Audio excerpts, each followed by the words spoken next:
I gave birth, but husband left me at the hospital alone and stole my savings to see his mistress. The hospital room smelled of antiseptic and broken dreams. I clutched my newborn daughter, Lily, to my chest, her tiny breaths the only thing keeping me from shattering. Just hours ago, I'd screamed through labor, believing my husband, Tom, would be there to hold my hand, but he was gone, and so was every cent we'd saved for our future. I'd always thought Tom was my rock. We met in college, two dreamers with big plans. He was charming, with a smile that could light up a room and a laugh that made my heart flutter.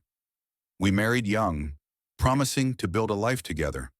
When I got pregnant, he seemed thrilled, painting the nursery and whispering names to my belly at night. But cracks started showing. Late-night calls he'd dismiss as work. Sudden business trips that left no trace on our credit card. I ignored the red flags, blaming hormones, trusting him, until yesterday. Labor hit like a freight train. I called Tom, gasping through contractions, begging him to meet me at the hospital. "I'm on my way," he said, voice tight. Hours passed. No Tom. Nurses gave me pitying looks as I pushed alone, sweat and tears mixing on my face. Lily arrived at 3:17, perfect and screaming. I waited for him to burst through the door, to cry at the sight of our daughter. But the door stayed shut. By morning, I knew something was wrong. My phone buzzed with a text from our bank. Our savings account, $12,000 for Lily's future, was empty, transferred to an unknown account. Panic clawed at my chest. I called Tom, straight to voicemail. Then I saw a photo on his social media, posted hours ago. Him, grinning, arm around a woman I didn't know, at some beach resort. The caption, "Living my best life." My world collapsed. The nurses were kind, but their sympathy burned. "Do you have family nearby?" one asked. I shook my head, numb. My parents were gone. My friends scattered. It was just me and Lily now. I stared at her tiny face, her eyes so trusting, and felt a fire ignite inside me.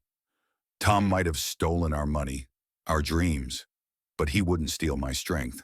I left the hospital with Lily in a secondhand car seat, my heart a battlefield of rage and resolve. Back home, our apartment felt like a crime scene. His clothes were gone, his laptop missing. A note on the fridge read, "I'm sorry, but I can't do this anymore." No explanation, no remorse, just those cold words and the ghost of his betrayal. Days turned to weeks. I pieced together the truth through mutual friends and late-night internet sleuthing. Tom had been seeing her Claire for months. The business trips were weekends at her beach house. The money he took funding their lavish getaway. I wanted to scream, to confront him, but he'd vanished, blocked my number, deleted his accounts.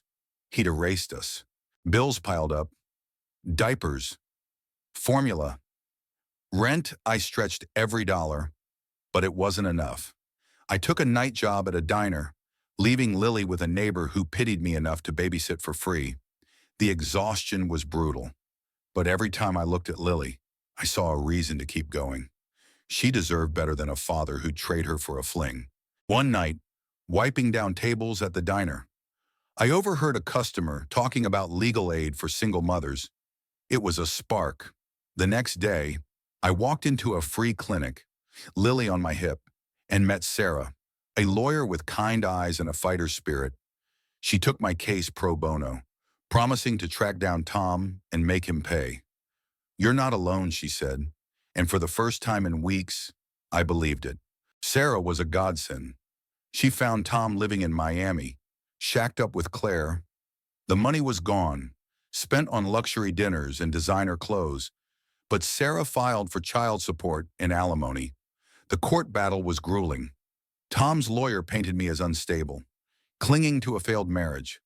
But Sarah was relentless, presenting bank records, texts, that damning photo. The judge ruled in my favor. Tom was ordered to pay back every cent he'd stolen, plus support for Lily. It wasn't just about the money. It was about justice, about showing Lily that her mother fought for her. When the verdict came, I cried not for Tom, but for the weight lifting off my shoulders. I'd been drowning, but now I could breathe. Life didn't get easy overnight. I still worked long hours, still worried about bills, but I found a community, other single moms at the diner, a support group Sarah connected me with. They shared hand-me-downs, babysitting, stories of survival. One mom, Maria, became my best friend. She'd escaped an abusive ex and rebuilt her life from nothing. "You're stronger than you know," she told me one night over coffee. Lily asleep in her crib. I started to believe her. Months later, I got a letter from Tom, no return address, just his scrawl. He apologized, said he'd hit rock bottom, that Claire had left him when the money ran out. He begged to see Lily. I read it, then burned it. Not out of spite, but because I'd moved on. Lily didn't need a father who'd abandoned her before she was born. She had me, and I was enough. I started dreaming again, not the naive dreams of my 20s, but grounded ones. I enrolled in night classes, studying to become a nurse. The hospital where I'd given birth offered me a scholarship for single mothers. Every step felt like a victory, a brick in the foundation I was building for Lily.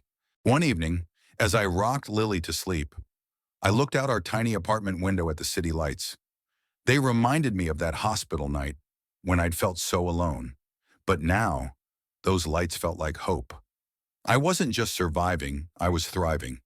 Tom's betrayal had broken me, but it had also forged me into someone stronger, someone who could face anything for her daughter. I don't know where Tom is now, and I don't care. Lily's laughter fills our home, and that's all that matters. I've learned that family isn't just the people you're born to or marry, it's the ones who show up, who fight for you, who see you through the dark. I found mine in the diner, in Sarah, in Maria, in Lily's eyes. What do you think? Was I right to cut Tom out of our lives, or should I have given him a chance to make amends? Share your thoughts. I'd love to hear them. And